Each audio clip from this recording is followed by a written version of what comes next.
Chère présidente du Grand Conseil, cher directeur de la santé, chers collègues, cette motion vise à permettre au peuple de participer aux décisions concernant les modifications importantes du règlement sanitaire international de l'OMS. Pourquoi est-ce important? La révision du RSI élargit les pouvoirs de l'OMS. Sous le prétexte de lutter contre la désinformation, l'OMS devrait devenir un quasi-ministère mondial de la vérité pour toutes les questions de santé. Je ne sais pas si vous êtes conscient de l'ampleur de la censure, qui a déjà eu lieu pendant la période du Covid sous l'ordre de l'OMS et de certains gouvernements. Voici 3 exemples. En janvier 25, Mark Zuckerberg a révélé comment Meta a été soumis à une pression massive pour censurer même des contenus factuels. Ses employés ont même été criés et insultés par des agences gouvernementales pour imposer la censure. Le 8 mars 2023, j'ai organisé un événement à midi avec 4 personnes touchées par le post-bac. Cet événement a été suivi par 12 membres du Grand Conseil. L'enregistrement a atteint 30 000 vues sur YouTube en une semaine.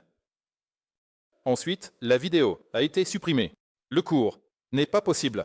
Troisièmement, dans le prestigieux magazine scientifique BMJ Global Health, il est même souligné de manière élogieuse que c'était une bonne chose si l'OMS a tenu des réunions mensuelles à partir de février 2020 avec les 30 principales plateformes de médias sociaux.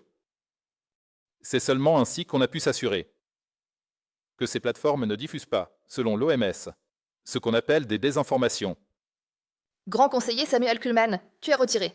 Avec l'explication et en fait, j'attends maintenant. L'explication de pourquoi tu es retiré, pas l'explication sur ton option. D'accord, bien.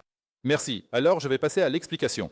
Je suis très reconnaissant que le directeur de la santé Schneck et le Conseil d'État aient reconnu le danger du changement du RSI. Ainsi, le Conseil d'État écrit dans sa réponse de consultation à la Confédération que l'OMS obtient plus d'influence sur le contrôle de l'information avec les modifications du RSI. Je cite la réponse: les informations divergentes peuvent être classées comme désinformation et combattues, ce qui constitue une atteinte à la liberté d'opinion et d'information.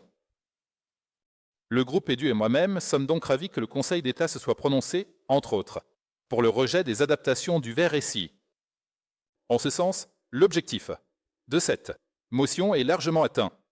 À ce stade, je tiens à vous remercier pour les débats intéressants de cette session, et également la présidence du Grand Conseil, pour son excellente direction.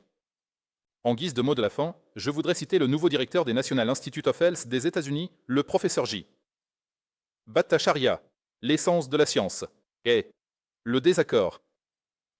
Je vais promouvoir une culture dans laquelle la direction des NIH soutient activement des points de vue différents, et créer un environnement où les scientifiques peuvent exprimer leurs désaccords de manière respectueuse.